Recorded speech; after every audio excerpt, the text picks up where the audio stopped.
Welcome to episode number 280 of the Keep Up Podcast. Where we Manoy.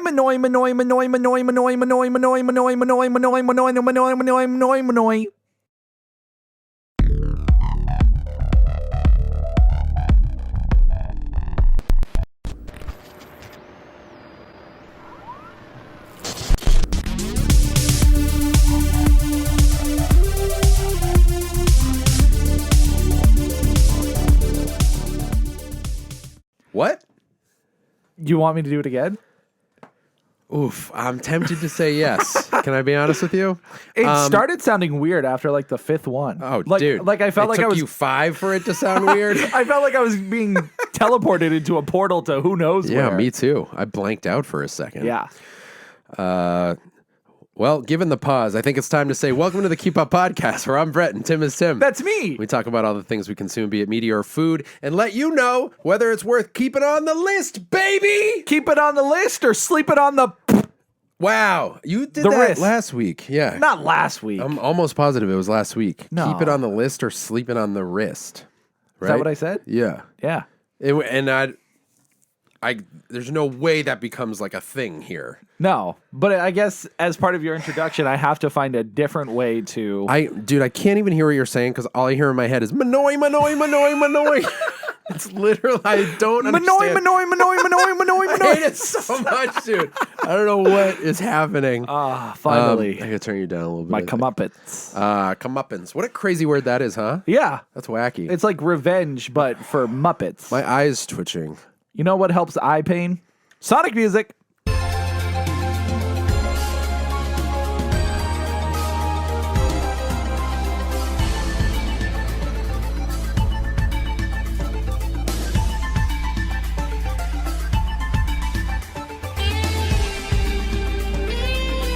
Wow. Did I forget it last week? No. Okay. I felt like I did. I had a nightmare that I No, did. we got in a I had a nightmare. Dude, I had a nightmare the other day that I was stuck on the highway and the highway was all water and I was it was like a lazy river and I'm in a raft. What the heck? Dude, the slowest ride home ever, and then I missed an exit. That was the nightmare. I couldn't turn around, and the sun was But going down. you were in a raft. Everyone was.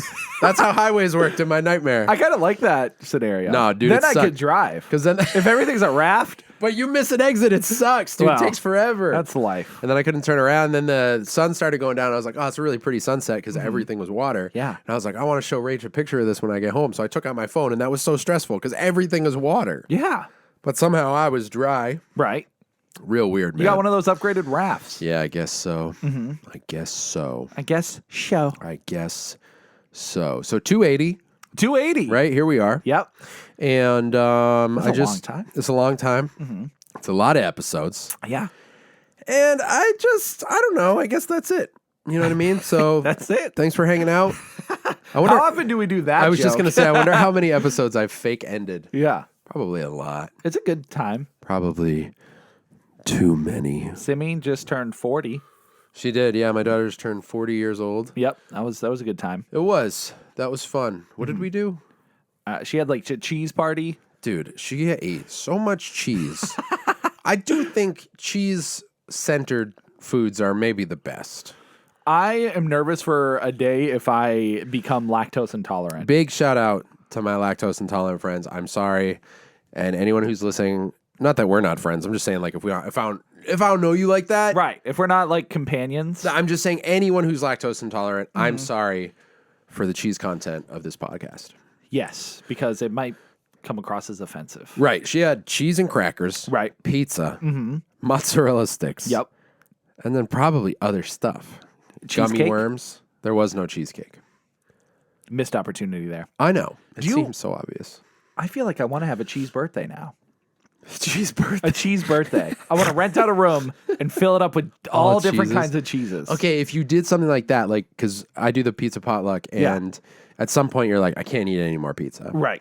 If you did it with something like cheese, No, I mean, you get fatigued no matter what, right? I don't think I'd get sick of the cheese flavor because cheese can be done up in so many different ways. Do you like a lot of different cheeses? Yeah, I can Okay. get pretty. I do too. Pretty eclectic. I get pretty fancy. I like the fancy, like stinky Yeah. Bad cheeses. Wow. The ones that are bad for you. You're a bad cheese guy. I'm a bad You're cheese a bad guy. cheese. Yeah, but I feel like having grilled cheese is different from a Cheetos. Like I wouldn't get sick of the feel like cheese you're right. flavor. Right. So if you have a good enough Cheese variety, flavored. Wow. but you know what would hit you is like the gallon of milk challenge, and when you hit, I forgot what it was. I want to say like enzymes or something, but something that specifically makes you sick because you can't have more of whatever that. Oh. Like whatever it is. That's what does. Did you just say the milk? The milk challenge. The milk, yeah. I was thinking heavy cream when you said that because we did that like keto challenge. Yeah. That we made up and put ourselves through. That was a nightmare. the sick. We Challenge. did. Did we do a half pound of cheese? I thought we each had our own cheese log, and then a half pound of butter. Half pound of. No, not a half pound. Couldn't have been a half No, pound. a half. So we got the Irish Gold and split it. But in it was half. the thick boy. Yeah, And then a. quart Was it a quart? or half a quart. How much is a pint? A I feel like pint it was works. a pint. Yeah, I think a pint of heavy cream. Of heavy cream, which that was the best part. I could not agree less. The cheese, That was a nightmare. the butter was the worst. Butter and the cheese was the best. You put Yeah. some butter on cheese, pop, pop. You're almost out of grilled cheese at that point. Almost. You're done. basically there. You just need some bread. Yeah, but yeah, there's something in it that your body like. The only way to get it out of your body quick enough is to throw up. Yeah. So it causes you to throw up when you're drinking the gallon of milk. So the cheese would have the same properties of that. So you're going to have a cheese party and everyone's just going to throw up. right. Yeah. Like we did with the big pizza that we had. That was our problem. Was the cheese Oh. started like getting hard. The food challenge that we did? The big pizza At food the challenge. restaurant. Yeah. Yep. And we each ate like a slice and a half. We did. That Dude, was the worst I've ever done. it wasn't a good challenge. That the flavor fatigue hit really fast, Yeah. and then the cheese became not good. Like Yeah, 20 it minutes coagulated quickly. That's weird. I didn't like that. not I a did good not time. like that. What do you have to go into today? Because I actually want to go into two categories that we don't always go into. okay. Early on. We're talking early on, dude. Oh, early on, And then I know we're going to go into TV. right? And then I don't know where we go from there because that's probably going to be a long boy. Yeah. So we'll play it by ear.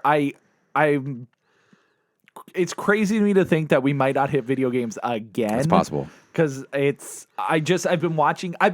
My entertainment has been way more focused on reading and watching stuff. Yeah. So gaming, I've been gaming a lot still, but all the other things I want to talk about more, I guess. I know, me too. So That's all right.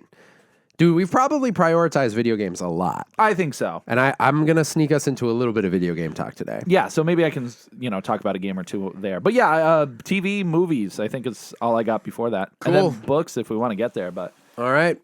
Before we jump categories, thank you guys for listening and watching. If you're on YouTube, do the subscribing and liking. If you are listening and you haven't, we would love for you to leave us a review if you enjoy the show. Or if you don't, you can leave us a bad review, but 5 stars. That's funny to me in concept, Yeah. so I invite you to do that. Please. Overall, you can do whatever you want. Right. If you're not, you can follow us all over the place at the Keep Up Podcast, and you can hang out with us on different platforms. Yeah, like TikTok. Too bad it's about to be destroyed. I know, it might be, huh? Yeah. I don't know, though. Might not be. It might not be. It might be, or also it might not be. So let's go into reflections. Okay. Whee! Please, a moment to reflect. This one's for you, Tim. Me? Last week we what'd I talked do about wrong? how heavily judged you were on TikTok, speaking of, Yes. for not knowing a System of a Down song. Okay. Was it toxicity? That's what it was. Okay. Absolutely. So it's my fault. Yeah. I insisted that it was. I knew. What did I insist that it was? I almost said Sweet Pea, but that's No, the first track off there. Wake Self-titled. up. Why don't you put on a little makeup? Chop suey. Chop Suey. But it was toxicity. It was toxicity. Was it, I forget, was it the chorus? Yo, what do you own, the world? Yeah. What do you own? Disorder, disorder. No! Somewhere between the sacred silence and sleep. I pushed it out of my head and because this was the part. Yeah. Disorder, disorder, disorder. And you didn't know it. No. People were spicy about yeah, it. I thought it was like dishonor or Comment on the YouTube video right now Disorder. how angry you are at Tim. That I know the song now. If I hear it, I can't escape it. Disorder! Disorder! Yeah. I know you know it. Oh. Did you know it before that, or were you lying? Did I know the song before that? No. You didn't know it? No. I had no idea. Oh, you didn't know it. I didn't know. Oh, no. Everyone was justified in being mad at you. I thought you knew it. No. I thought you knew it, but then, all right, yeah, so everything we said last week was wrong. I was wrong. It was just all wrong. I was No. wrong. Tim knew chop suey, but toxicity, I feel like there's something in my teeth. he didn't know. Is there something in my teeth? Not that I can. Yeah, there is. Oh. But it won't be visible on camera because your mustache is actually longer than it. You get it? I got it. Yeah, what is that? Did you eat popcorn? Oh, No, gross. it's peanut. The shell of the peanut. Oh, that makes or sense. almond, I guess. No, didn't you have honey? Honey glazed almonds. Oh, it was almonds. No wonder it was so crunchy. Good. Good. They look great. By the way, this and this, I'm not going to take off my hat. Say goodbye. You're getting a head cut. Take a guess when the last time I got a haircut was. Oof. It definitely wasn't this calendar year. That's correct. Last June. Close. Yeah? August 31st. Oh, it wasn't that close. It was close. August 31st. Why do you remember it? Because I schedule my appointments online for the. So do I. I don't remember the date. Well, because I go to the email to get to the website because it's not the easiest to find on so Google. so you went to your last haircut My last- booking yeah, to it get was- to the website? That's so funny, dude. Because the name, because it's not easy because there's other places called that. Anyways, yeah, it's been a long time. So what are you going to do? She told me that I should have got a haircut in October after my one in August. She said that's the next time I should probably come in. Why? What is it, an oil change? why is she telling you when I to don't go know. Don't ask me. in? That's so weird. She's She's like, this should last a few thousand miles, but I really wouldn't push it further than that. Why is she telling you when to come in? I think she says based on my hair growth that it would make sense that Bro, never in my history of having hair and getting it cut by professionals have I had anyone suggest to me when I should get my next one. maybe she's just hustling me and it's like you better show up every month and a half or whatever. Yeah, she's treating you like how mechanics treat all women, as if it's impossible for them to know anything about cars. And they're like, yeah, I'll put this tire on, but you're going to need a new windshield in a couple weeks. I'm like, well, they said I have to. The lady said it. She's But a I'm also the professional. worst and I don't show up till March, the end of March. Wow. Yeah, you did not. No. That oil is black. That is- dude. You need it. I know you don't drive. That's No. bad for oil. No, yeah, it's you don't want it to be black. No. Charred. So, all right. She told you October. October. So I haven't seen her since August 31st. I hope she gets mad at you the way some mechanics do. I hope you go in and she's like, I told you. I can't believe you've been driving it around like this. It's so unwieldy. So she'll do the beard too? Yeah, everything. Wow. Beard, mustache. What are you going to do? Just bring it all down? Yeah, that's what I usually do. Yeah. I have a picture, a specific picture I pull up. Ooh. Is it of Sonic? Yeah, I have like, make me look blue. He's got the little whiskers on the side. Yeah, it's funny because the picture, my hair can never look like how the picture is, but Yeah. she gets it. Okay. She gets As it. long as they get it. I have sometimes brought in pictures and been like, I feel this. I know my hair doesn't look like this, but like, Is there a way we can get to that level? yeah. And I've definitely had moments where I'm like, oh, shoot, this is a reach. And I can see them being like, yeah, Yeah. because I'm not a barber. I don't know. You know, I don't know how to make my hair look like that. I feel like I know enough. Like I know I don't have curly hair. So, but I don't know. It's other times they're like, yeah, I see what you mean. Yeah. But I guess if I were them, And then you leave and you're like, this isn't even close. like, this is not it. Yeah, You tried. they shaved my head. Will you ever shave your head? I've done it once. I remember that. A full like bald like Did you hate it? it's something that I don't want to get used to, I guess. Okay. You know, like it's something I feel like I'm inevitably going towards. Thanks. That I'm gonna have that I'm gonna have to do the bald and beard look because it's thinning out on the top. Oh, you're thinning out? It's thinning out. It's not. But we have so many cool hats. Who cares? I know that's the thing. That's Yeah. the thing. We got cool hats, but when my hair gets this long, it's like aggressively noticeable. So ideally, Oh, really? When it doesn't grow over the. nope. I'm getting close to where I'm gonna need to comb over. Oh, sick! You're gonna rock that for a little while. No, I don't. No. So, I but think you need head tattoos. As soon as you have to no shave way. it, we'll go get some head tattoos. You know what, dude? No. Sonic doing the spin ball up over your ear? No. I'm Oh my taking you, god, dude. my head's too sensitive. I'm going to knock you out and take you to get one. But yeah, so when I get the haircut, it's way fine. Like it looks much better. Way fine. It's way fine. Way Yeah. past cool. Way past But cool. yeah, so all that to say, I think at some point I'm going to have to rock the beard and the bald Mm-hmm. cut. So when I did it, I didn't mind it. I definitely felt naked. Was it a trial run? It wasn't intentionally, but I was like, I've always wanted to do it, so let's just do Yeah. it for fun. But yeah, I don't think I could keep up with the maintenance of having to like shave it Yeah. and regularly and stuff like that. I don't know, but yeah, it was weird because I felt like my head was exposed way more, and Yeah. and like when I put hats on, you feel everything. You feel it. I know, yeah. the hair helps. Even if I get a fade or something like that, that sensation is weird. Yeah. I'm like, oh, tickly. and then the hair growing back, that took a while too. It looked like weird. Really? Mm-hmm. But it should only be like a couple months before everything is back. It's true, but So when's your next one? Stop holding my hand. I'm just dude. relaxing. That reminds me of that Beavis and Butthead episode I got to show you. I haven't seen I've been it yet. asking Tim for months. I mean, it's literally probably been 2 months to watch this one. Not even a whole. Beavis and Butthead episodes are split like old cartoons. It's like 2 episodes in one episode. Right. 2 short, two in one. Shampoo and conditioner. Right. And I'm asking Tim to watch a half. It's 10 minutes. And I keep saying we're going to do it after the podcast, and I keep forgetting. And Well, yeah, I mean, we had to move on with our lives, Brett. shut up with your witchcraft. So What was your question? When's my next one? when's your oil change? Haircut? Yeah. Oh, next week. Are you not sticking with the analogy here? I didn't know what he was talking about. Analogy or metaphor? Actually, it'll be next Thursday, so it'll be the day after we do stuff. Oh, come on, man. I could switch it to Tuesday, I guess. Get it done. I want to see it. The people want to see They it. want to see my head again, Yeah. not all these hats. I know. I mean, my hair's fine. It's just like Yeah, it's fine. I don't know what you're. Yeah, it's fine. There's so much of it. there's so much. You It's probably not- have more hair than I do. but specifically right on the top, it's like chrome dome. It's Well, we- weird. We film. So just start wearing helmets. That makes sense. Get like a. I agree. That makes sense. That makes sense. Get like a shredder helmet. You said chrome dome, and that's all I Yeah. thought of.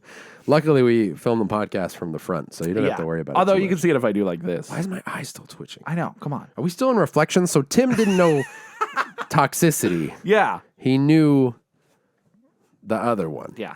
Chop suey. chop suey. And Tim's getting a haircut, Yeah. and I mean that's it. You know what I mean? That's all we need to know. I mean that's not it. I'm not fake ending the podcast. No, again. no. I gotta stop that. you can't do the joke multiple times. Tim, we're gonna go into something now, and you're gonna be confused, and I don't even know how it's gonna go, Okay. but it's something I want to try. sure. You ready? Is it a new category? It's an old category that we've done like twice. Okay. This is a category. Yo, your introduction was dope. Ready again? I'm just gonna play the transition. This or that.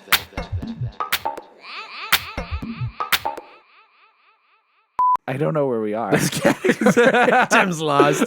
This is Christmas tree shop all over again. Help! For anyone who doesn't know, Tim got lost in a Christmas tree shop as a kid, Yeah. and it was a traumatizing event. To this day, when I heard they were being closed down, I spit. We went to the Christmas tree shop. I walked around for memory's sake, and as we left, I spit on the ground and said, "Rotten hell." He acts as if the Christmas tree shop is a physical person Yeah. that could have stolen him from his I parents. was lost for days. It was I was like chewing on the trees. it's probably 4 minutes. And It you were was- dude. hiding in a clothing rack. I was lost, screaming down the aisles, "Mom! Mom!" Lost for you were a tiny, days. tiny little child. Nobody could see I'm you. still lost, some would say. A tiny child with a large head. Yeah. Just bobbing around, bobbing and weaving in the aisles. People probably thought you were like an elf decoration. They're like, look at this cool little toy walking around. It's a bobblehead. Help!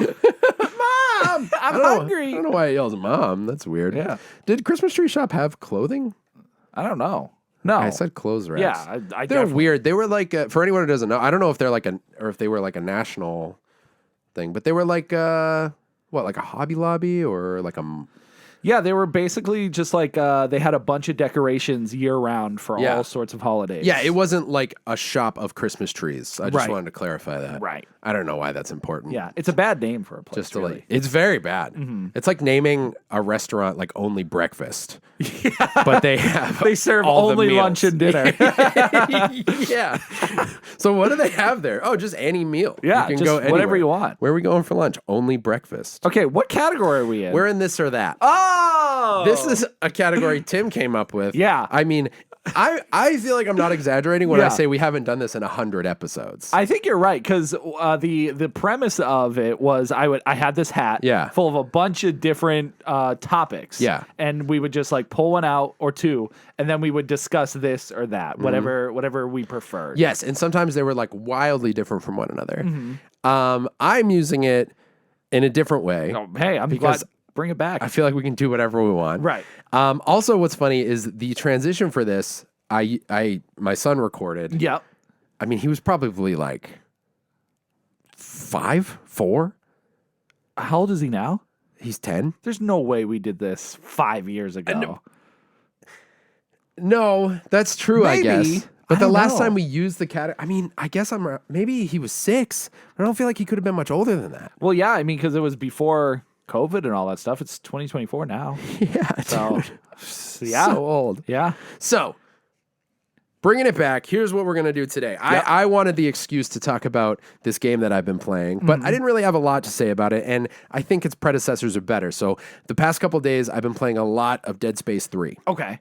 So, this is the first time in a minute I've like sat down with the game because since my surgery, I really haven't I've been playing rounds of Fortnite here and there, but like I yesterday I was like, I go back to work in a couple days. I'm going to play a video game for way too long today. Just too much. Yeah. So I dove back into it and it's very, very fun.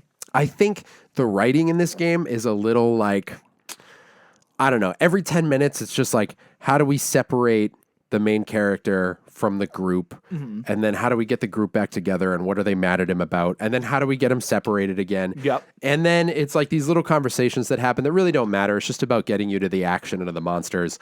And anyone who's unfamiliar, Dead Space is a survival horror game. 1 and 2 are pretty well renowned for not only just gameplay, but character design, creatures are terrifying, horrifying space atmosphere, very, very good games. So good. And 3 is just very different because it's more of an action adventure. Yeah, that's when a lot of horror games tried to make an action approach. Did Resident Evil 5 come out around that time? Resident Evil 5 was before.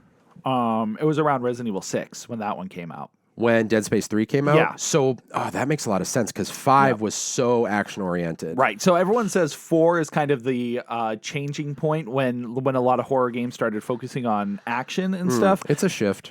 Yeah, but I feel like 5 was the one that really Oh, yeah. that really cemented it. It's like because that one you're in the daytime a lot. And Yes. Yeah. It's not as horror. There are horror elements for sure. Yeah, I would say it's clear that 5 was the biggest transition. I Yeah. do think there's a pivot made in 4, but 5 is where people started getting like polarized on whether or not they actually liked the game. Yeah. Like there were people who were like, this isn't even Resident Evil. And then that happened hard with 6. Yes. Which I think is that makes a lot of sense. 5 is so good. It's I such a love good 5, game. yeah. It's so fun. Yep. But people started to get divided there. So I do think because this is what we do on the show. Right. Dead Space 3 is a keeper. It's a very fun game. And if you're not, You got to play co-op. I think that's the. I can see. I've had a couple moments recently. Can you play co-op when you're like already part of the way through? Yeah, I think anybody could just pop in. I have like 8 chapters left. Maybe I'll bug you every now and then and see if you're just jump chilling. in. I could get So I was. Oh no! Oh no!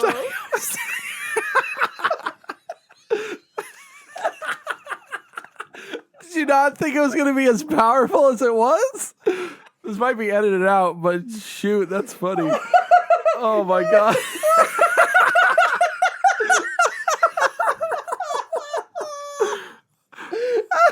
Brett just he did it so casually. Just grabbed his pants. I gotta get out of here. Oh, dude. Oh my god. Oh.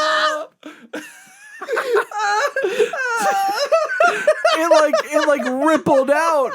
It was like a tidal wave. It's because I was sitting on the edge of the chair. Oh no. Oh. Dude, your reaction Just couldn't. and it sounded weird to me because I have headphones. Dude, it was so loud. Oh.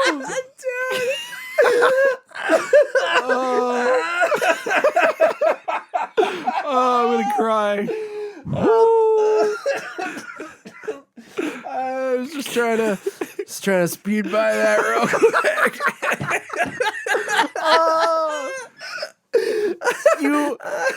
Oh shoot, Can't cut that out. dude! You played it off like it was a quiet one too.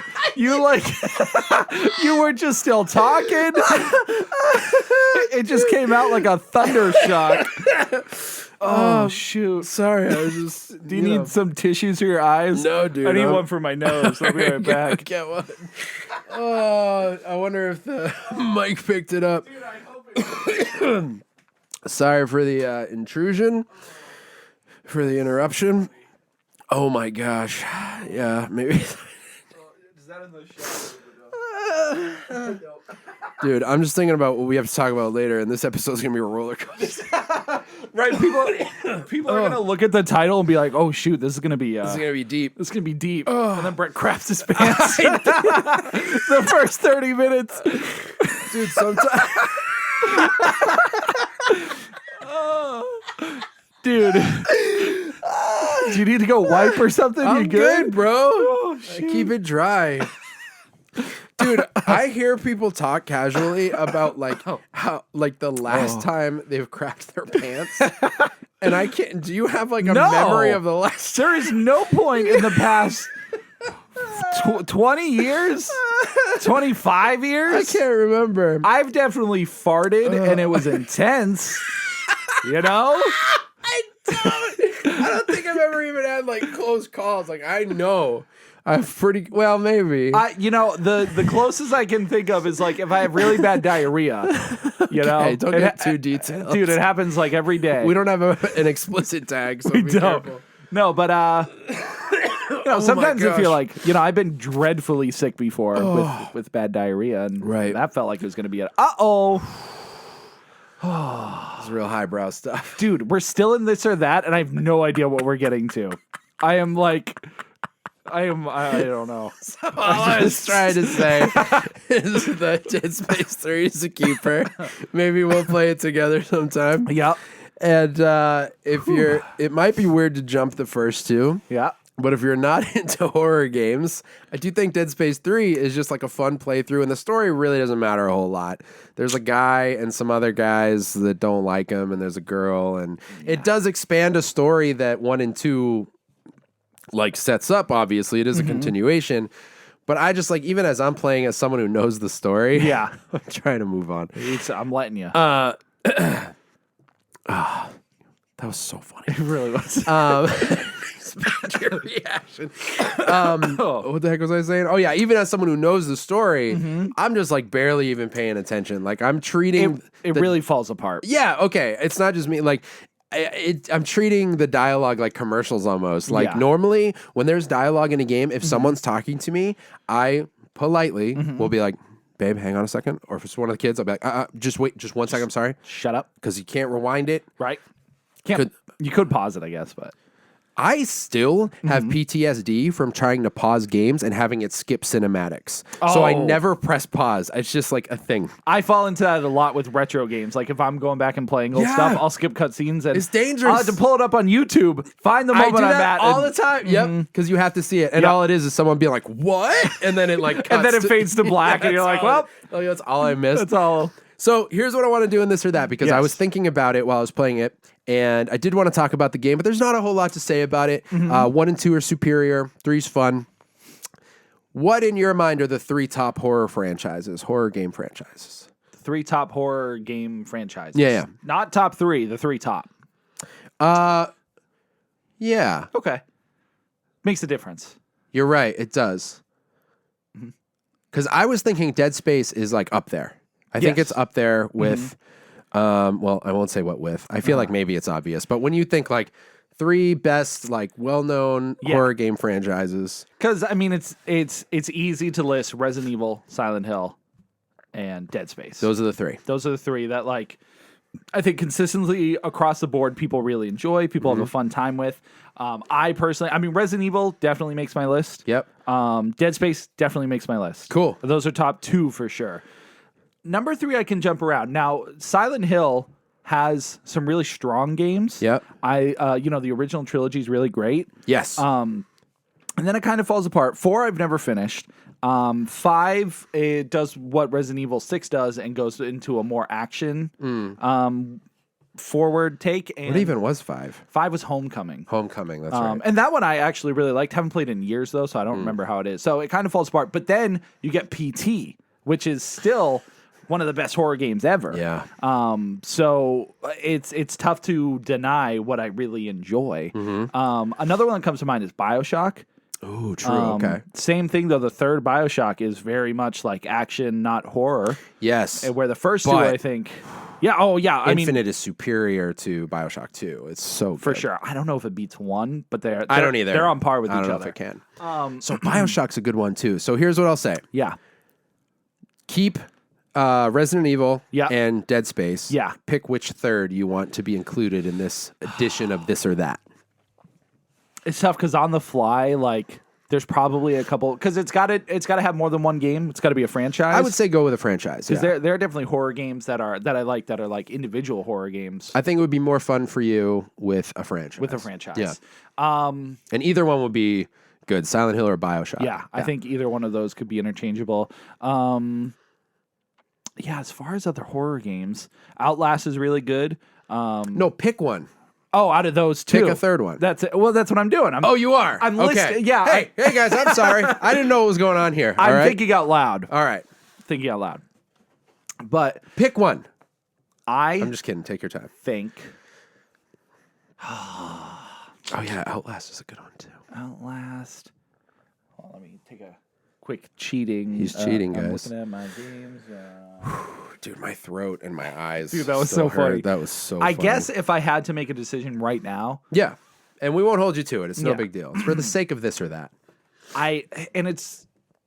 they're all so similar too. Like Silent Hill is what screams to me. Is what's like, Nice. hey, pick me. Really on brand. Yeah, but they're all third person. They're all atmospherically horror-ish. Silent Hill, especially. Oh, that's true. Like they're all very similar. Yeah, that's true.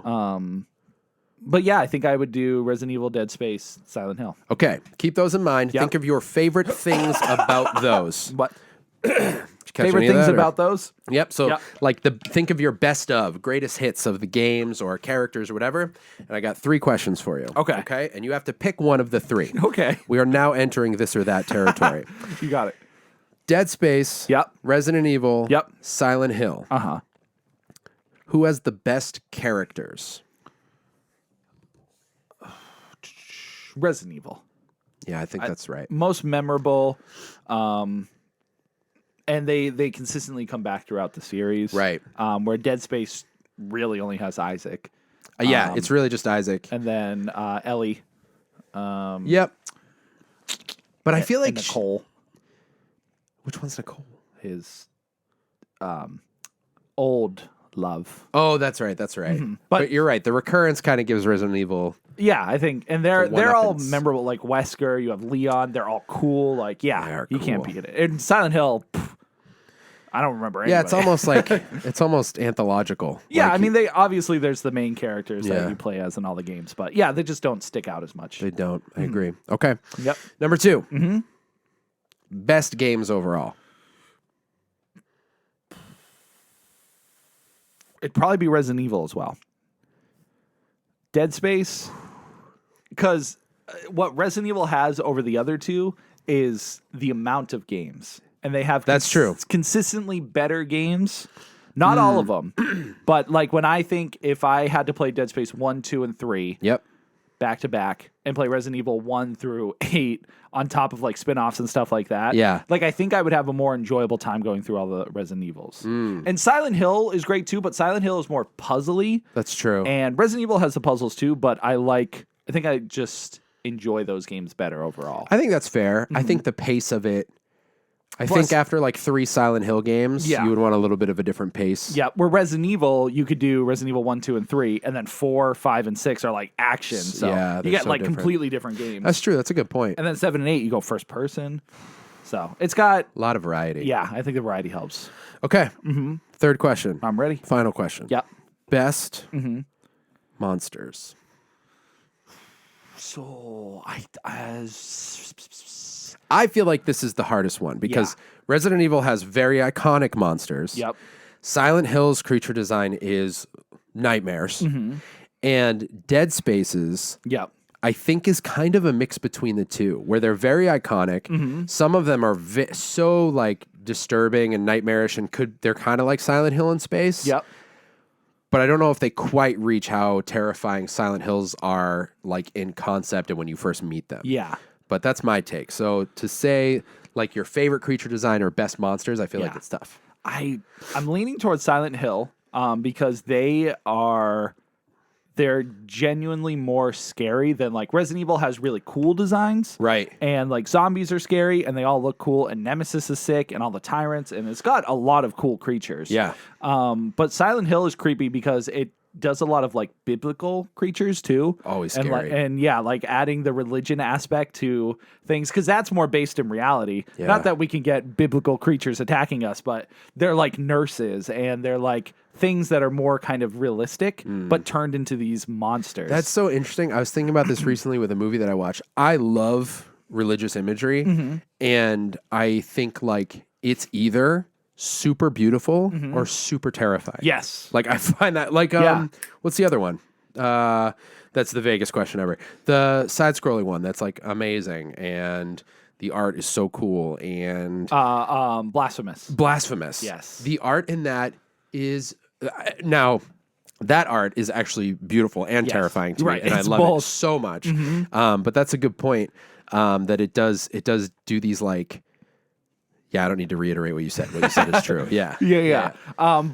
So yeah, I'd probably give it a Silent Hill because in Dead Space the creatures are cool, and I would say they are the scariest because they're usually put in scenarios to jump scare you more Yes. so than everything else. That's true. So I remember them more clearly and the way they're like hunched over with the claws, like Yeah. and how they chase after you quickly. They're very scary to fight.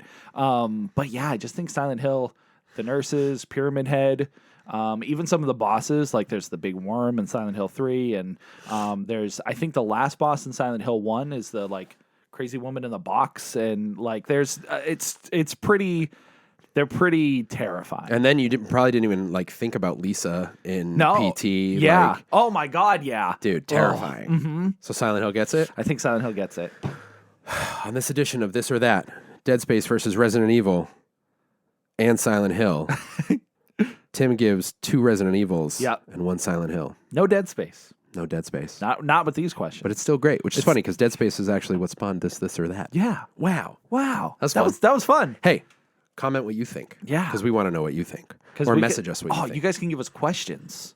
Yeah, if there's anything you want to do for a this and that segment, totally happy to do it. I always thought this was a fun segment because it's just like, you heard what it is. Yeah. This is what it is. This is what it is. And now we're going to go into TV. Yes. Okay.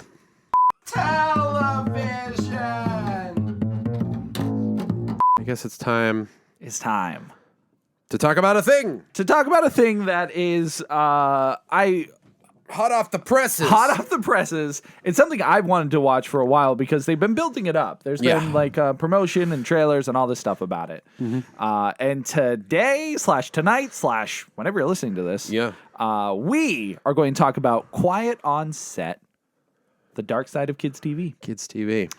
This is a new documentary that came out on HBO Max and is also premiering on Discovery Television.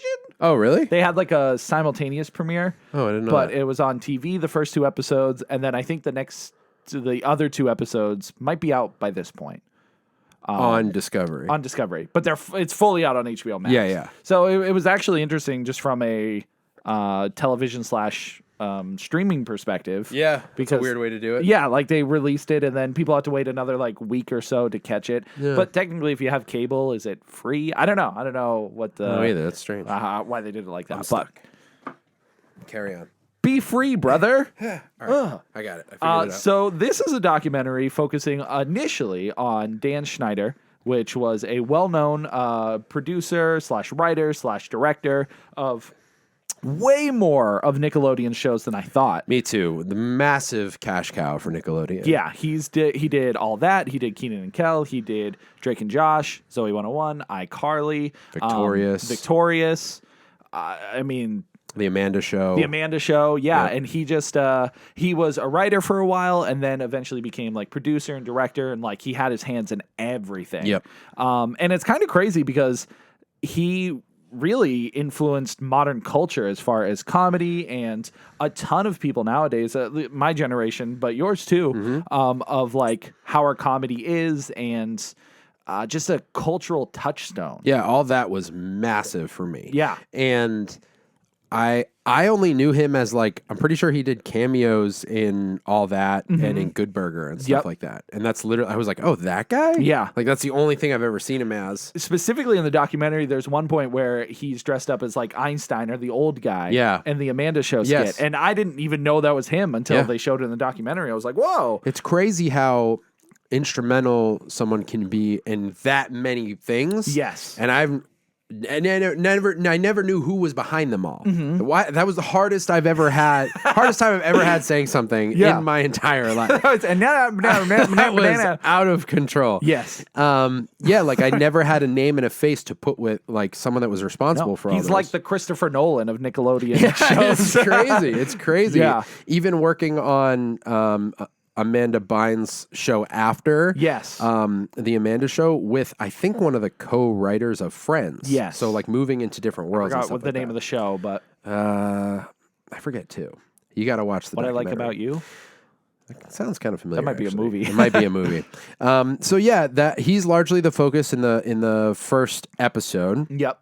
and it ends up covering some of the darkest stories I've ever heard in the being on the sets, not all about Dan Schneider, but about the sets and the atmosphere on his shows and involving some of his crew members, which we can go into some detail with. For anyone who's new to the show, we don't really do spoilers, but with something like a documentary, we're probably going to talk about some key points. Yeah.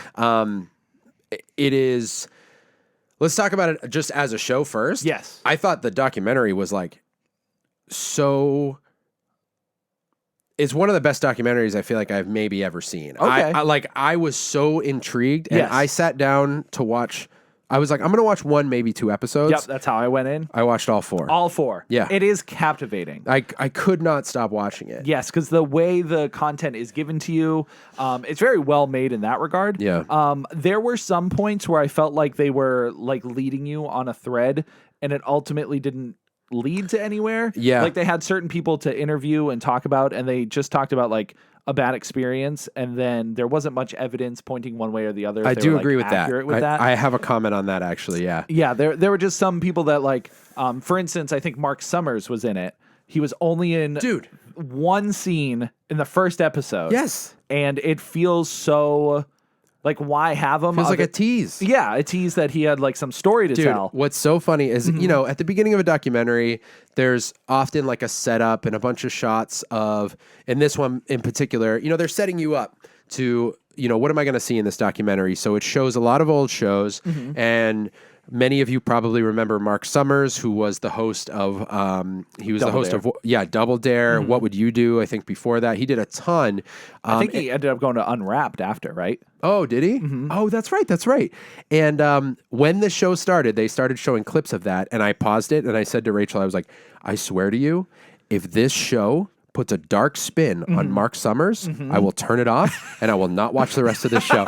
And like 2 seconds later, it was him like being interviewed as like obviously not one of the people accused of any wrongdoing. And I was Yes. like, all right, we can keep watching it. We're good. I was like, bro, if I found out he or Summer Sanders were in on some madness, I'm gonna be so mad. He's so upsetting. But yeah, that was a huge tease to see him at the beginning. And you really, I think you see him Do you ever see him again? Actually, I think there's.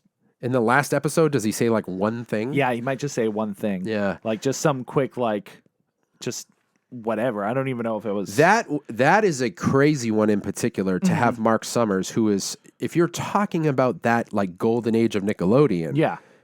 and you have him there. I mean, what did they sit him down to have him say one thing? Yeah, right. Like you got to think they probably had a bunch of questions for him, and he either didn't have great answers, or they just the way the documentary is being filmed, the focus might have changed. Yeah. And so maybe he just wasn't worth having more than just the one moment. But Yeah, maybe they were like, we got to at least get him in here or Right. something. But Not very to waste weird his one. time, you know? Very I weird guess. one to like show and Yeah. not go further with. But that being said, the documentaries, other than that, I found it really, I don't want to say enjoyable. I found it fascinating. Fascinating, yeah, and that's what I mean by like as a show, like as a documentary first, because I feel like you kind of have to talk about it in two different ways. Yes. Because the content is so heavy. So as a work, it is so good. Yes. Like to me, it felt like, and this is a huge positive because I love shows like this, but like an Unsolved Mysteries, Yep. you know, that to me is almost like the foundation of a really good documentary. Like, Yeah. I want a good story told. I want some sort of resolution, you know, and to your point, like there were a couple threads that I was like, oh man, I would want more from it. yeah, more like context or whatever. Exactly. Now,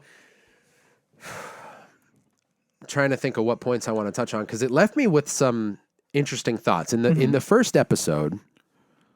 I mean, I think we can probably get out of the way that it's absolutely a keeper. Yes. And just in case we talk spoilers Yeah. after this point, because again, I feel like it's important to talk about it because the content of the story is just crazy. yeah, But yeah, it's a keeper. It's very much a true crime story. Yes, it's yeah. rated TV-14, but it feels TVMA. yeah. We started watching it with the kids in the room. They weren't watching it with us, but immediately, I mean, it's explicit in like, you're not seeing anything, but some of the things they're talking about, it deals heavily with child abuse, sexual abuse, sexual harassment. So be warned about that. There are warnings as bumpers on each episode. Yep. So, but just be aware of that. That's pretty heavy. Rachel cried. I came close. It's a hard watch in that respect. Yeah. But And yeah, I think you're right. I would not watch it around kids or No, and anything like that. it hurts because it like hits close to home. Yes. Because that's something that, there's a story specifically about a girl who really loved watching the Amanda Show, and she was able to go on the show, and what happened after, and you're like, geez, like that could have been anybody. Could have been anybody. Yes. And that one was brutal. Yeah, it was just like there are just stories that are told that we all wished we could do that as a kid, and then when kids actually did it, it wasn't always a good. it wasn't. outcome. It wasn't the best outcome. So But one interesting thing to note is there are a lot of names from those shows, big names that we did not see in the documentary. yes, And I don't mean this in any like stirring up controversy way, but it makes you wonder like why weren't they on the show? Yep. The majority of the show focuses. It does overall focus on Dan Schneider and the environments he fostered.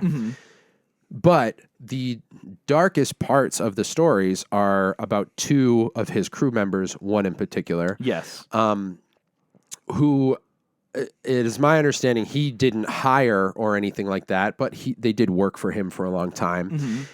And the biggest draw of the show is an extensive interview with Drake Bell. yes. Who was on the Amanda Show and Drake and Josh, and we have not heard his story publicly in any capacity. Nope.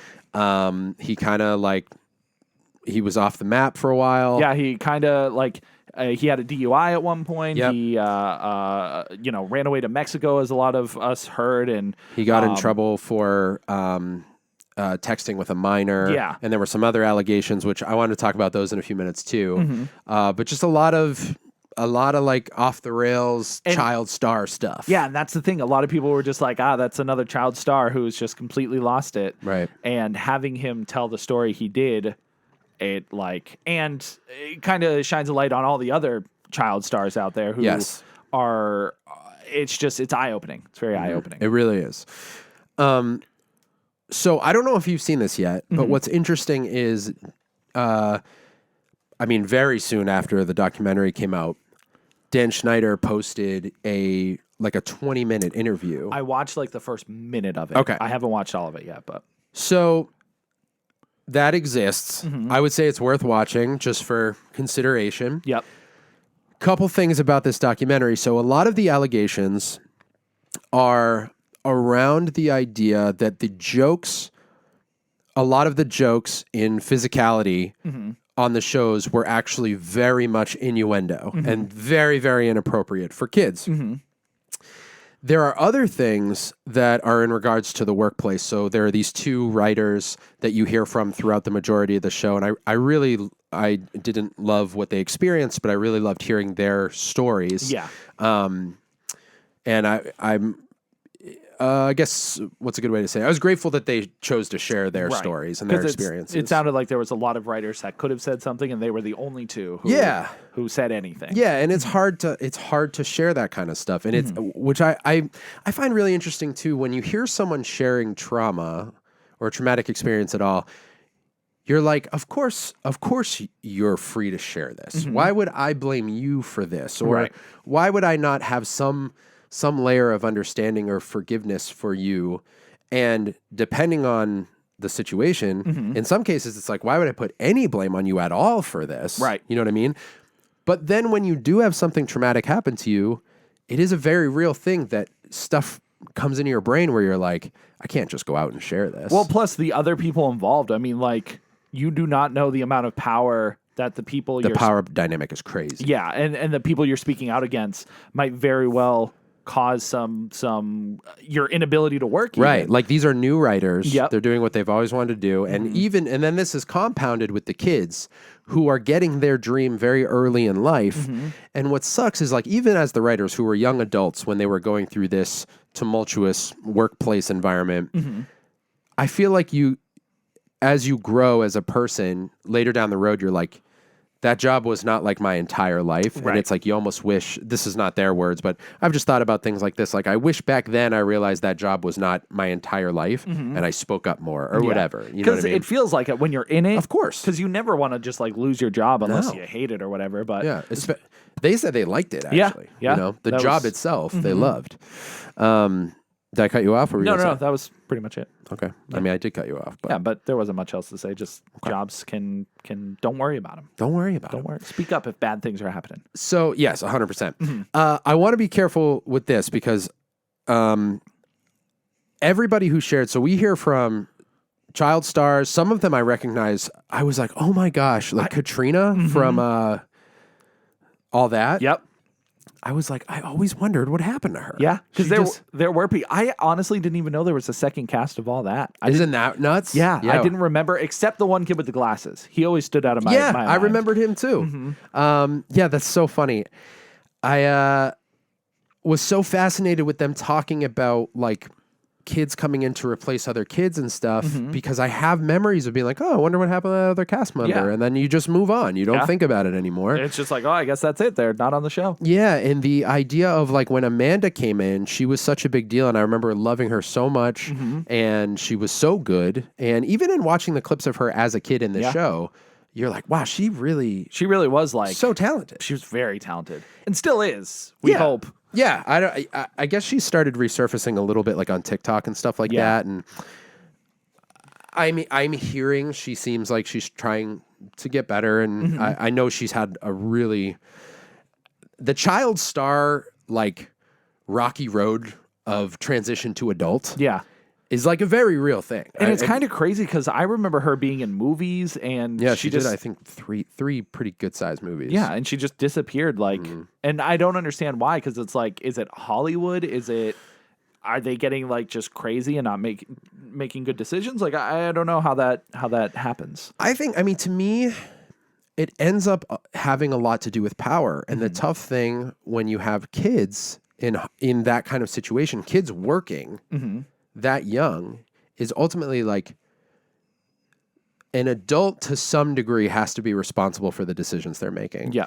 To some degree. And obviously, ages vary and things like that. But even when you're in your teens, even your late teens, you think you know more than you do. Right. And sometimes your decisions work out great for you. Sometimes they don't. Like that varies. I'm not saying, at that age you don't know anything, but I know I look back at that time and I'm like, oh, there's a myriad of things that I would have approached differently. And you're working at a level that is just way too much. Like it's just way too much. So you can't necessarily make sound decisions. So you're just kind of hoping that the adult you choose to trust is the right one. Right. Is the one who will actually guide you into the right like they decisions. actually have your best interest in mind, which is, of course, the devastation of the story of Drake. Bell, not the rapper. Right. With all the allegations around the, what was it? Oh, my preface to this was going to be, I think everyone's story, like we heard from so many different people, and of course, nothing I'm about to say is meant to like invalidate people's like experiences or anything like that. But I did find it interesting, and I wonder if you felt this at all, because you mentioned like some lines of the documentary not necessarily having evidence one way or the other. Yeah. So in the very first episode, they're really leaning into, there's this scene with this young girl, and the payoff of the joke is essentially pornographic. And they showed the scene, and I was like, I know cumulatively we're supposed to assume that Dan Schneider wrote these sketches to be like grotesque, and like we're supposed to look at him as like the antagonist. And I'm also not saying this to like excuse anything, but I'm just saying in the first episode, most of the scenes they showed, I was like, I don't know, that just looks like a kid's joke to me. That's the thing. I think a lot of these, and again, it's everything you said. It's perspective, and I think a lot of these jokes will look bad if you think they look bad, right? And otherwise, they're very innocent. I would think. Now, I will say the majority. Yeah, that I saw. There's some like the Ariana Grande one for sure. There's no. That's a nightmare. I had a hard time even watching that. Yeah. There is a collection of Ariana Grande clips, and I actually saw this floating around the internet independently, like on TikTok or something like that. And I don't think those clips aired, but I could. Yeah. I could be wrong. They were there was like a web page, and you would get exclusive behind the scene clips of those characters. So those weren't in an episode. Right. That was like in her bedroom, and she was a character for I don't think it might have been for Sam and Cat, which Sam and Cat was like 2012 or something. Like that show was more recent. Yeah. But yeah, like all that stuff, the Zoe 101 stuff, like those felt, at least to me, innocent. And like not as intense as they make it seem. No, and I mean, there was one compilation of the scenes like later on in the show, and just like a quick cut. You're not watching it for like minutes and minutes. It's probably 10 seconds of different scenes while someone is talking about like the ill-intended nature of these jokes. Yeah. And when you see them all next to each other, it is a little like, especially framed in the way where it's like, now imagine these being related to like porn or whatever. Yeah, it was like, okay, yeah, like this looks bad, and some of them were like awkward positions, and the key issue being that it involves kids. Like we're talking about teenagers or younger. So like, yes, that's weird for sure. But I did feel like in the first episode, I'm like, I'm not there with you yet that these are like intentionally dirty scenes. Yep. So I thought that was kind of interesting. And then, again, I don't know if I just said this a minute ago or if I thought it really hard, but we're talking about the cumulative behaviors of Dan Schneider and like the environments on the show. Right. So I know like the story that those writers told, there's one in particular that is like, it was hard to even listen to. Yeah. Just the humiliation of what she experienced. And that was another one where I'm like, she's telling that story and I'm like, I know she feels like shame. Actually, she didn't even really tell the story. No, she didn't want to talk about it. But I'm like, why would she? Like, I'm hearing it, and I'm just like, you were definitely like the victim in that moment. They're like power dynamic that's thrown around and whatever. So hearing that and hearing other stories about the work environment and seeing some of the scenes, I definitely am like, okay, I see what people are seeing. Yeah. But I just didn't think it was all of them, And again, this is just an observation. Yeah. I think you're right though. Like seeing it out all across the years as he did more and more scenes like that, collectively, it definitely is not great. Not great. Yeah. Yeah. And like, I would just say that the work environment stuff felt to me to be the worst offense. Yeah. This is the thing I think I don't want to say, but I guess I'm just curious, like what you think or what anyone listening or watching thinks. It was not an excuse. I'm not saying it excuses it, but it was a different time. And I do wonder, because they were talking about, it was a largely male crew and mostly male writers, and they were like joking around in the writer's room about some of these things. And Dan Schneider himself said, like, sometimes it would definitely get too far. And so, again, I'm not excusing it. There should have been a better awareness. I kind of hate that things like workplace harassment and everything is only something we've been really hammering down on in the past few years. That seems crazy. Right. Yeah. But I just wonder if it didn't seem as crazy then, and if, like, to the writers and to... Well, yeah, I think... Did you want to finish that? No, I guess that's it. I'm probably talking too much because I'm being cautious. I want to be clear about what I'm saying. And that does pop into my head. I'm like, I wonder if at that time they felt like they weren't writing anything that was like super crazy. Yeah, I mean, I think that's the thing, because if you look back at the 90s, I mean, even words we said are not said anymore now. And there are things that are probably in all that they say that probably are not said anymore nowadays. Oh, probably, yeah. Might be offensive or whatever. So I think times are different. Again, that doesn't excuse anything. No, But I think, like, and there are points that bounce back and forth between the documentary that makes Dan not necessarily look like a good or bad guy, but just like, he's very much in the moral gray. Like, yeah, he seems more, I guess, humanized. Yeah. I think power goes to people's heads. I think the workplace dynamic can be really like, yeah. I'm not saying he did these things out of stress or whatever, but I'm just saying, like, I'm never surprised when some dude who has all the power and money and pull in the world does terrible things. That never surprises me. No, it bums me out because it's so easy to do. Yeah, it's just like I feel like that's what people do. And he did weird and sketchy things, and I think there's a lot he needs to answer for, or at least, I don't know, do some kind of goodwill to make amends with all the people he affected. But yeah, the angle of the documentary initially, I just didn't feel. I agree. It didn't feel as strong. It felt like they were kind of just throwing a bunch of stuff at you that was like, well, that is bad, but like that was kind of the times, and nobody really thought it was bad until recently. Right. And like another thing about that, because I do think, and again, not again, but another aspect is I don't want to put blame on. There was one journalist in particular, and she would say, like, this scene is this. Yes. I don't even want to say what she said because it's like pretty dirty. And I was like, I disagree that that's what that is. Yes. I literally think that's a kid's joke. Yeah. About someone sneezing on someone else or whatever. Yeah. It's just like a goofy, goopy goopness. Yeah. That's it. That's exactly what she said in the documentary. See why I didn't want to say it? Yeah. But like that, to me, I was like, if you look at it like that, it could be. Right. But I think that is a scene where it's like, I wouldn't have thought that because it's in a kid's show. Yeah. If they intended it, obviously that's nefarious. But Right. I would not have watched that. And kids aren't watching that thinking that. Right. And it made me think of this dynamic where, like, things have become crazily sexualized.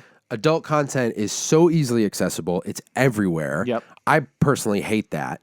And I wonder how much our access and exposure to that stuff now actually influences the way people look at stuff like that then. Like back then, yeah. Meaning, like, yeah, we had the internet and stuff, but this goes from 94. Like, Yeah. that's when all that premiered. From 94 until, 2018, I think, is when they let Dan Schneider go. Yeah, yep. 17, 18. So, I mean, we're talking, that's almost 30 years. Yeah.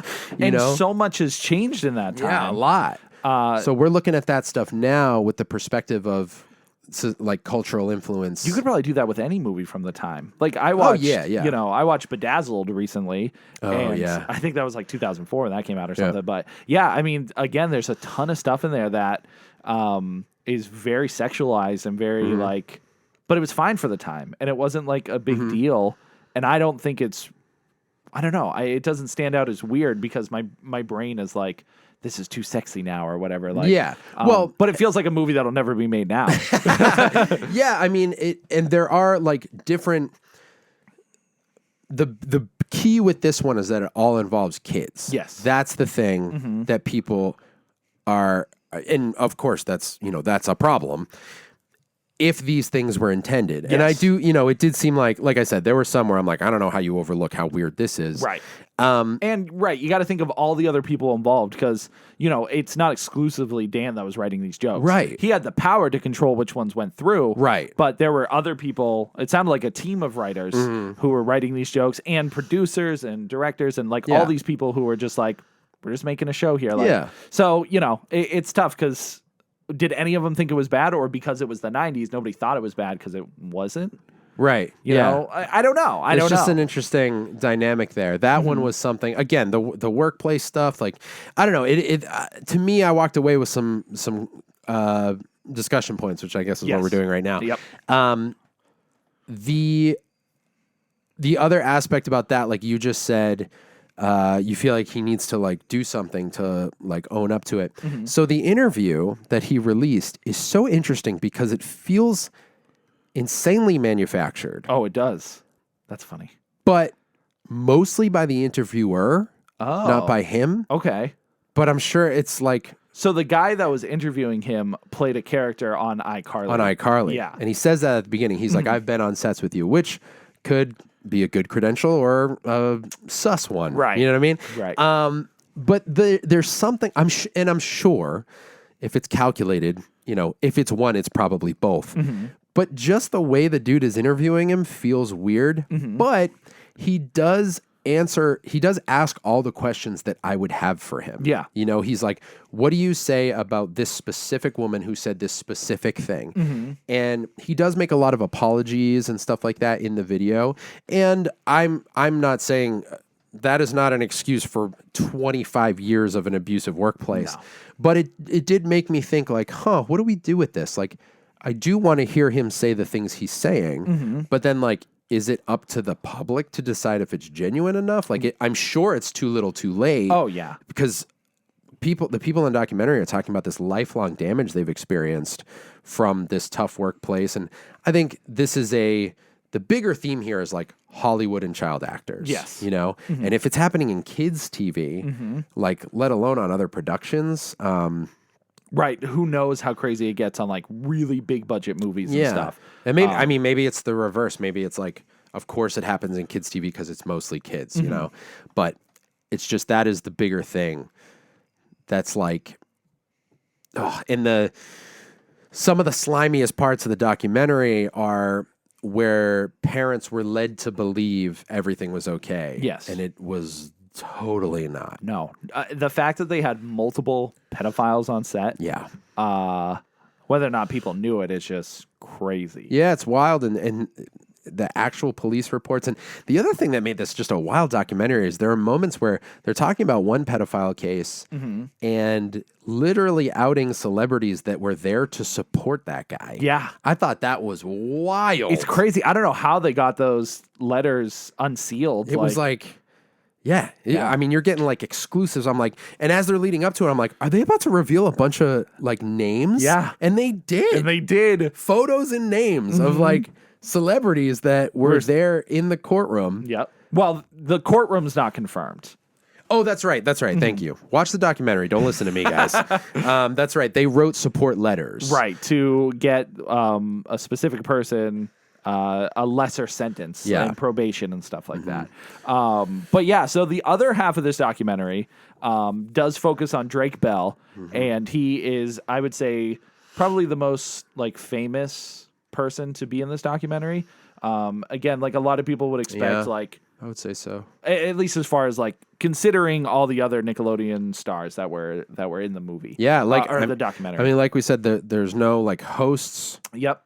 There's no like Josh Peck. There's no. I was surprised he wasn't in it, actually. That's the thing. Everyone is saying that, but he's been kind of like far away from the Drake and Josh thing, and it's tough because I don't really know their dynamic anymore. Everyone just assumes they're like really great friends and stuff. But over the years, I mean, Josh has been pushing away, didn't invite him to his wedding, and when Drake was going through all these issues, he never said anything. So it's like, but it's tough. I mean, what do you say if you see someone spiraling out of control? Like, you can go try to help, or it's tough. It's tough. So it is. But Josh wasn't in it. Obviously, no interviews from Amanda. No Keenan and Kel. Yep. No people that people I think would expect to see because they were the stars. Yeah. But maybe they just didn't have bad experiences or have anything to say. That's the thing. The people we heard from did make sense, and there were a lot of moments where I was like, oh, I totally forgot about that kid. Yeah. And then you find out that makes sense because they were replaced or they were kind of shoved aside or whatever. Right, because they were whatever situation was going on. Yeah. But yeah, all the stuff with Drake, I mean, we're not going to go into detail about it, but it is, unless you wanted to say anything about it. No, I like what you're saying now. That takes up a huge, by the time you get to the second episode or the end of the second episode, you're queued up and dialed in. Yeah. Like, I couldn't put it down. Like, even everything we just said about like, some of the threads not being as strong and stuff, watching the whole thing is important because you do get all the rest of the pieces. Yeah. And a significantly more intense story and darker story, but equally as important as the main one about Dan, because the second story doesn't even involve Dan at all. Right. It's about Drake and his situation. His only involvement appears to be positive, actually. Right. Actually, yeah. Like, after all that is said and done, like it puts a good light on Dan. You almost forget the documentary has anything to do with him because you're so pulled into the other story. Yes. And it's so intense and unbelievable and heartbreaking. Dude, Drake's dad. Freaking hero. And your heart breaks watching. Because it is. And yeah, Drake and it just makes you think about all the other child stars. It makes you think about everything that's going on in Hollywood. And we've had numerous scandals over the years of all these crazy things, but it just keeps happening. And it's like, what do we do about it? I know. Because this documentary, everybody's talking about it. Yes. And so many people, I don't know if it's going to affect Nickelodeon. I don't know if people... Curious about that. Yeah, are just more well-informed about it. Is it just going to be a small thing where like a couple people are affected by it? I don't know. But it is... I think it's going to be an important documentary for the future of Hollywood and important for people to watch. I hope it is. I mean, I hope... Yeah. The two women, the writers who shared about their experience are talking about how like they tried to take action like 20 years ago. Yeah. And it's like they had to wait. Oh, they got a settlement, right? There was a settlement. Spoilers. And, It's a quick. It's I know it's like a quick line. I forgot about they don't it. Even, yeah. Yeah. So it seems like it wasn't resolved in the best of ways, I guess, or to a degree. Yeah, yeah, and I mean, she said it impacted her career, and so you hear about things like that, and it's like, all right, that was 20 years ago. I really hope things are a little bit better now. Yep. And I think one last thing that I don't know if we're like dwelling on it too long, but I had another thought on it that I thought was interesting because inevitably after something like this, I couldn't stop thinking about it because there's just so much information and so much to consider and think about. And I knew that Drake had those charges regarding him and a minor. So I looked those up, and it just made me curious, or I thought this was interesting. The charges against him were, I only have kind of a loose understanding of it. I just got done watching this documentary about this abuse that he endured. And then, I go online, find everything that you were talking about. DUI, just fleeing, totally being off the grid. Yep. And he was in stuff for a while. He voiced Spider-Man in the Ultimate Spider-Man show. Yeah. He was in a couple movies. Like, he definitely didn't seem like he was not doing well up to a certain putting out time. albums. Yep. Like, yeah, he did a lot. When he showed the movies he was in, I was like, oh my gosh, I forgot. That doesn't even feel like that long ago. I'm sure it was like 12 years ago, but he had I saw a few comments online and stuff that were like, let's not forget about the terrible thing he did to that minor. and people coming at him about that charge. And I saw people come to his defense and say, now this is just based off a couple of comments, but just kind of an analytical point here. I saw people come to his defense and say, nothing physical ever happened. It was some messages, blah, blah, blah, whatever the defense was. And I just find it so interesting because I think by and large, the internet has brought out like the worst of the public. Yeah. I think the way people communicate and talk about other people online is largely like with earmuffs so they can't hear anything and with the goal of like a mic drop comment. Yeah. That is the whole goal of, I would say, the majority of people online and in comment sections. Right. Nobody's looking for an argument. They're looking to put their opinion out there and hope that everybody reads it and it's like, they're right. And I'm done. And if they get the most likes, yep, they won. Sick. Yep. Done. I won. And then what kills me is if it's on some like historical point or on like if it's about a people group or whatever, I'm like, that comment is going to get lost in like you didn't just solve a problem. Yeah. You know what I mean? So whatever. Taking that into consideration, people come at celebrities, and I guess anyone, you don't have to be a celebrity, but they come at public legal stories very, very aggressively. Yes. So if you hear anything, I think of the Crystalia thing where everybody was like, or a lot of people were like saying he was a pedophile. And I don't think it was anything even remotely close to that. Nope. Not here to confirm or deny anything. I don't know. But he still has people that like come after him. He's someone I still watch his videos. I still follow his comedy and everything. And I'll see occasionally a comment that's like, "Oh, remember when you were a pedophile?" Yep. And he's talked about it openly on his podcast too. Like being called that is wild. That's a crazy accusation, and that will stick. That's the kind of thing that other people will read and be like, "Oh, shoot." So then they'll look up the story and everything, and yeah. So the thing with Drake is interesting because being fresh off of this documentary that shows you how just dreadfully victimized this dude has been, it gives people sympathy towards the mistakes that he's made. right.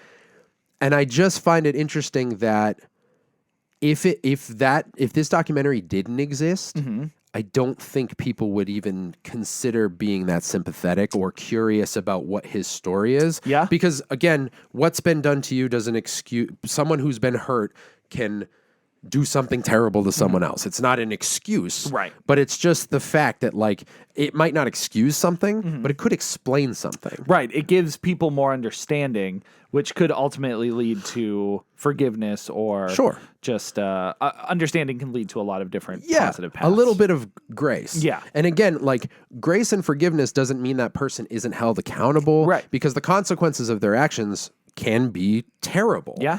And seeing people say like, "Oh, well, it wasn't physical, so it wasn't a big deal." I was just That's thinking crazy. like, man, the internet, which again, that is true in considering consequences. Something only being like messages or whatever can be very, very traumatizing and damaging. And it's shown in the documentary. Like Yes. this girl got one message from this guy. Yes. And it affected the family. Not from Drake Bell. This is a different story. Yeah, a different guy. just But yeah, clarify. like just a simple message. And sure, there was a picture involved in it, but it could really change the course of someone's life. Absolutely. Just being in that kind of situation. Right. But it is true that you're like, thank God nothing actually happened. You know what I mean? Like that person wasn't physically harmed or whatever. So of course it's terrible. But I was just thinking about how like if people weren't fresh off this documentary, would the conversation in the comments be like, I don't care if it was physical or not, this dude's trash. Right. And I think a lot of it would be. Yeah. No, I think you're correct because even with the context and everything, the situation still remains the same of what he did. Right. And because I think a lot of people want him to be good or innocent or all these things because they like him for the things he was in. I think that is correct. And so a ton of people are willing to push that aside now more so than ever. Right. Because now they're like, oh, well, this is the reason. And I loved him in Drake and Josh. So whatever he did, I'm going to ignore and just hope he does the best ever. Right. And I think, and I think that is good. Mm-hmm. It's not bad to want him to be recovered, and you want him to own up to his mistakes and everything. Mm-hmm. And it's okay to want someone to be good. It doesn't mean they didn't do anything wrong ever. Right. That's not a person who, Mm-hmm. you know what I mean? Just like a standard mortal human doesn't have zero mistakes. Right. But it's interesting to look at in contrast, because I've seen the response to Dan Schneider's apology video, and people are like, no way, bro. Yeah, no way. Send him to jail. Because he was painted in a bad light in the movie. Yeah. Or I say the movie, the documentary. Yeah. And rightly so. I mean, Right. Again, I'm not saying it to excuse him, but Yep. it's this interesting thing where it's like, I want him to own up to all his mistakes, and I don't know what happens next. I don't, Right. I also, as much an advocate as I am for grace and forgiveness, I also am for justice. I'm not saying that's not there. right. But you bring up an excellent point. Like, Drake has done things that are comparable to what Dan has done. Well, maybe actually worse. So I don't know. That's tough to decide too. I don't, if we're comparing, This is like a morality, like yeah, well, that's the thing that Yeah. gets tricky is like, you just have to look at the individual. Like, I'm not even necessarily comparing what the two did, but I guess more so the reaction to them. right. That people are willing to not forgive Dan as Yeah. quickly as they are to forgive Drake. Yeah. And I'm like, what if a documentary came out telling you that Dan was like terribly abused as a child, or Right. like whatever? Yeah, I don't would know. that completely shift the focus of everything? And it would give some people some explanation, but it doesn't take away the consequences of what he did. Like, Yeah. I'm pretty sure John Wayne Gacy had like the worst childhood ever. Oh, yeah. That doesn't take away the fact that he murdered tons of children. No. Like, he was a terrible, terrible person. Yeah. But it kind of gives Also, a like, good connection in the documentary. oh my gosh, that was, That was crazy. bro. There are moments in this documentary too where I'm like, that person has a sickness. Mm-hmm. That person is. When I think of like predators, Yes. I often think like it must be like an impulse. Mm-hmm. Like, it must be like, like, what is that? Yeah. Like, that's Like, a it's- crazy thing. It's got to be something they can't control or... Right. That's how I always think about it. Mm-hmm. But the calculations described in this documentary Mm-hmm. by some people to just get near a certain kid, Yep. I'm like, that is supervillain level Mm-hmm. weird strategy. Like, how's that a real person? I don't know. That's crazy. And the amount of power that person has. yes. Yes. Because what trust, like a very thin veil of trust, just Mm-hmm. like, hey, you're going to go take my kid to do all these stuff so I don't have to. Right. And, right. And so, good luck. I don't care what happens after that. Mm-hmm. And it's just crazy. Nuts, man. It was. This is why I say I liked it so much. Yeah. The documentary, not because of the things we just said. In concept, but it's just it was. It's thought provoking. very thought provoking. And you think about all the other elements and the people involved, and it's just so much. There's so much to consider. And I think it's important stuff. It's not just like talking about it for the sake of talking about it. Some Right. of it, maybe. Even if like you're a fan of Nickelodeon and like all those shows, Yeah. Again, the topics that are talked about are way more than just about Nickelodeon. Yeah, absolutely. Mm-hmm. Absolutely. And again, I hope, I don't want anything I said to sound like I'm invalidating or validating anything Mm-hmm. that should or shouldn't be, but it's just, I don't know, the discussion of like the human condition is so interesting to me. Mm-hmm. And I feel like the way people talk on the internet, because I think the things we say, whether it's typing or speaking it, Yep.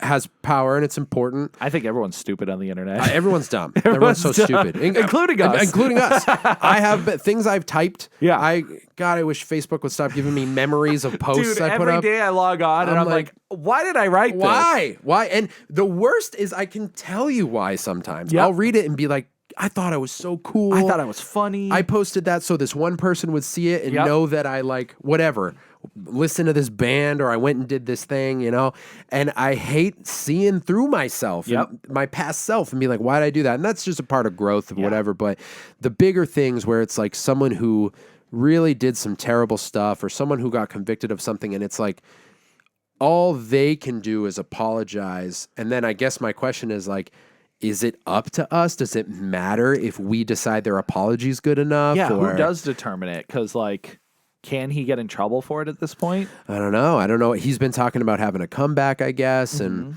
it's just very interesting. And But I think the general public, especially if you work in Hollywood and stuff, it definitely does affect everything. It should, but we learned in the documentary it doesn't for everybody. Not all the time. And that is probably the most shocking thing. Some of the resolution of one of the biggest stories in the documentary is so hard to swallow. Parts of it is just so difficult. It really is, because you're like, well, they got all the evidence, they got everything, done deal. See you later, chump.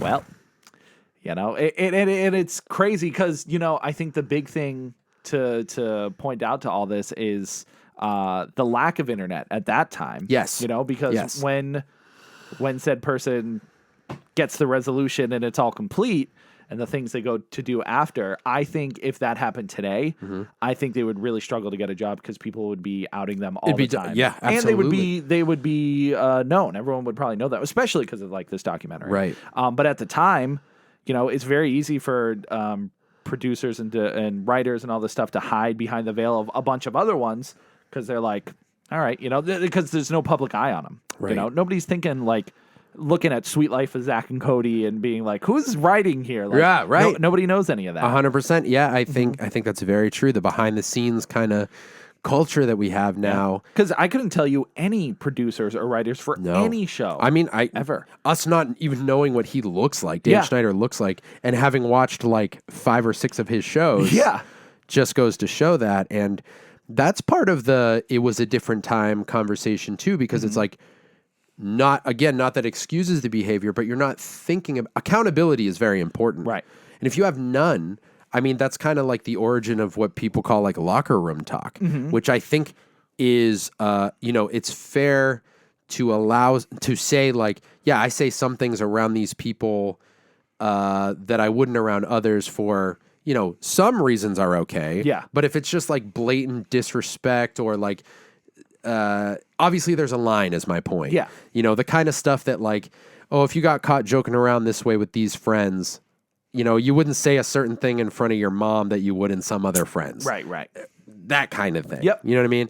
But it obviously got taken too far in these rooms because there were no cameras, there were no cell phones, there were nobody's filming and recording every single writing session. Right. So whatever they're just like jabbering on about in there just gets taken further and further and further. So I think you're right. I think with the behind the scenes culture we have now, everybody's got to be on their best behavior. Yep, because they can get caught, which is great. I think that is the other side of the internet. Everyone's stupid and has crazy opinions and stuff, but there's also plenty of people who are way more well-informed because the internet can provide answers. Now, are they always accurate? That's you got to figure that out yourself because you can't always read something and trust it. But. And I think that's maybe the downside is the lack of grace and forgiveness. If someone posts, I could go work with a producer and post online, this person said this thing. Yep. And if it's damaging enough, even if it's a lie, it could leave a big enough mark that person's trying to explain themselves or trying to, because of course they're going to deny it. Yeah. Why wouldn't they? Right. You know what I mean? Especially if it's not true. But then if people are like, oh, of course he denies it because I wouldn't own up to that racist comment either. You know what I mean?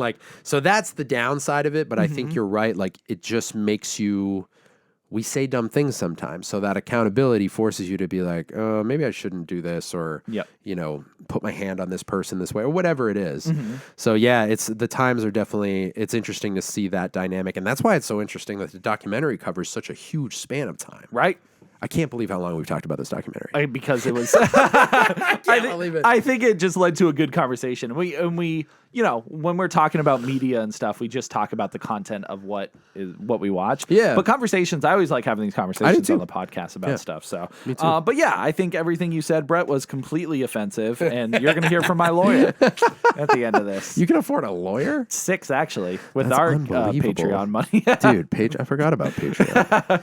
That's wild. But yeah, at the end of the day, it is just a super fascinating documentary about the shady side of Nickelodeon back in the day and how power can really corrupt everybody and money and even the higher ups to the very low, even some of the lowest people. Like they were just random people on the crew who would have probably the smallest jobs, and they could also be a freak. Yeah.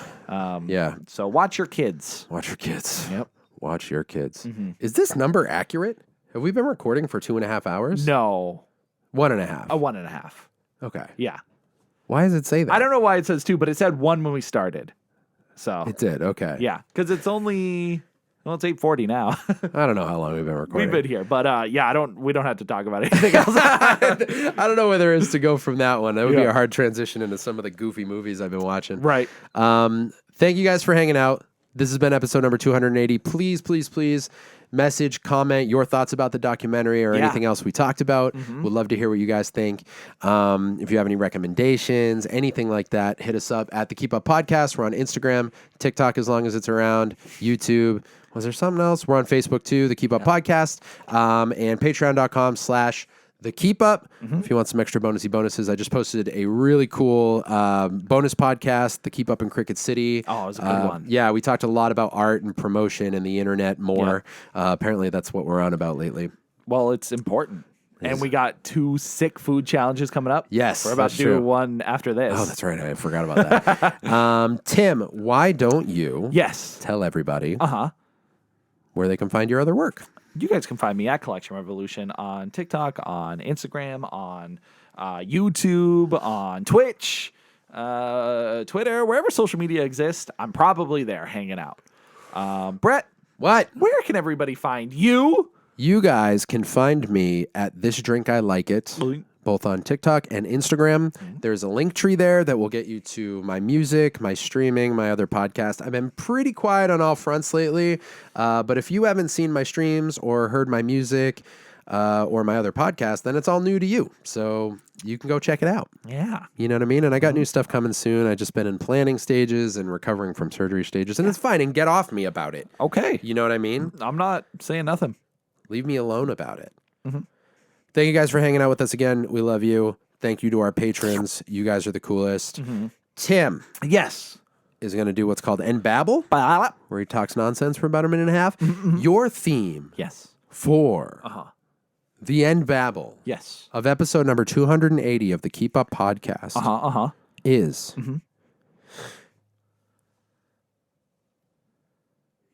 deep dish pizza on a boat. Okay. Love you guys. Stay safe.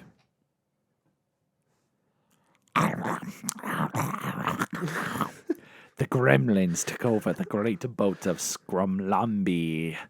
Skrumlambi was a great warlord back in the Mongolian days of 19. And he took his boat far, far, so far that he ended up in Chicago, where he found his new love in life, deep dish pizza. And he takes the pizza, leaves his wife, he trades his wife for the pizza, and says, "You stay here now, Greta. You find new love in Chicago." And the Mongolian chief, Obi-Wan Kenobi, left in his boat in the year 19, but he got hijacked by gremlins, and they go,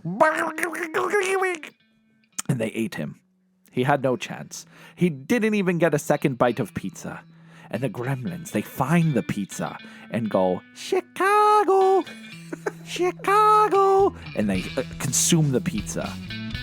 And now, if you ever eat pizza alone, the gremlins will be there watching, so be careful. And I'll leave you with this. Pizza is pizza, as long as you trust to eat it by yourself. Because the gremlins may come and get you. Gremlins or your family. Don't give them your pizza.